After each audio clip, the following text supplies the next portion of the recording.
Hi, I'm Curtis McKenzie, Delivering Solutions. It's Friday the 13th, February 2015. You can find more by visiting curtismckenzie.com or by calling me at 604-240-5203. Today we're going to be covering 7 things that you should negotiate with your local transport supplier. If you agree with them or not, I'd like to hear from you. Now, believe it or not, if you don't have one, you start looking for one. The local market is your most competitive arena for business. It's your best option for potential customers who know you or don't. And you have the most control of your service and products to these potentials and the customers that you currently have. Your sales team will benefit from the competitive pricing that you can have over your competitors outside of your local market. So, and that can also be your most profitable business. So let's get started. First thing here, get fixed term delivery rates from your supplier. Now, a best course of action here would probably be negotiating an evergreen contract, something which renews itself. You can also leave this will also leave the responsibility up to the carrier to engage with you. Otherwise, this is getting the fixed rates is a valuable asset to your sales department. You can start to work on scalability then of your products, knowing that you know where the bottom lines are. It's removing a variable, like if they're not fixed. With all regards to the delivery, there are variables. You want to play those out of your game as much as possible. It's giving the sales team the consistency to process orders with confidence. The second thing in here is get your carrier trained on your customers' processes.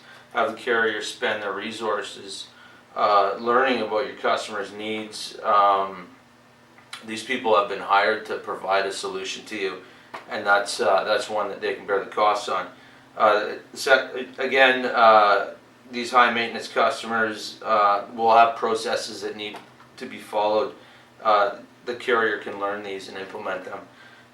Having the carrier also trained on your staff's processes, the same benefits apply to you when your carrier spends a resource training themselves on how you guys operate. Get the processes down with a standardized procedure and review them from time to time. Now, the transport company is playing a frontline role of your business. You want to ensure that they're doing a good job and following what your customers want.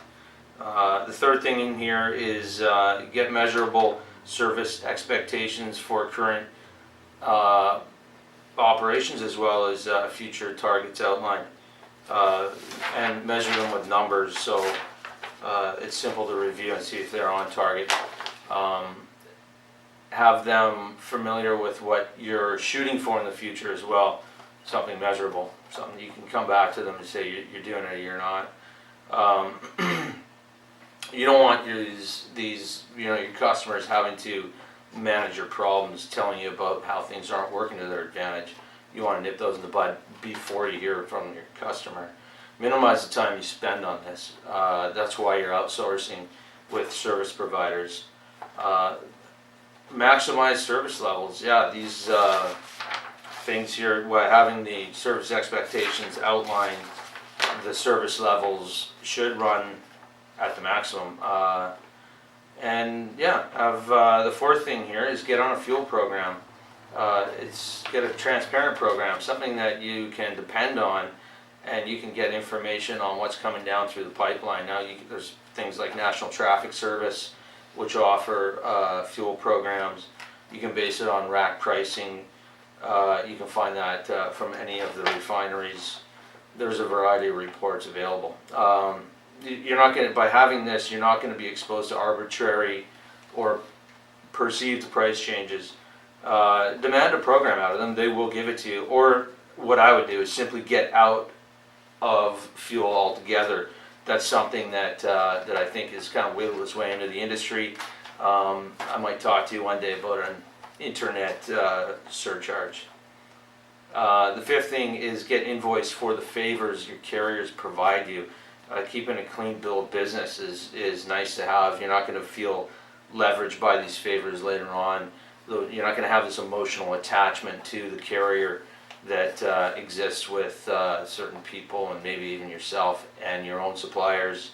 Yeah, that's pretty important. Loyalty is great when you have a strong service provider. However, it's very, very bad when you've got a weak service provider yet an emotional attachment. And I've seen this. It weakens your business's capacity to expand. I've seen people bogged down with it, and pretty lame stuff. The sixth thing here is get the certificate of insurance in your company's name. Ask that you receive this certificate in the name of your business. You're able to then refer to it, call the company for additional insurance when you need it. If you have a particular item that requires additional insurance, you're able to quickly deal with it by calling or having your staff call the company and getting it from the horse's mouth. Make a reminder 30 days prior to its expiration date and get another one. It's an annual thing, and it's in accordance to the law, so every carrier or supplier will have one. The seventh thing is get the name of the claims agent or the people who handle claims in the company. Introduce yourself and build relationships with this person. They're important because everybody's probably experienced a loss or stolen product through the mail.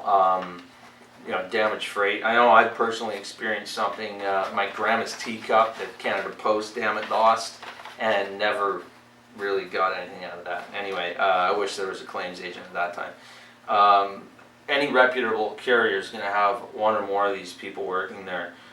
You're going to be able to get right to the point of the problem when your customer calls you and says they didn't receive the goods and you need some proof of delivery. These people are important to running your business and keeping everything crystal clear. Now, you're going to want action from the person to determine liability when there is a claim. You don't want people dragging their feet.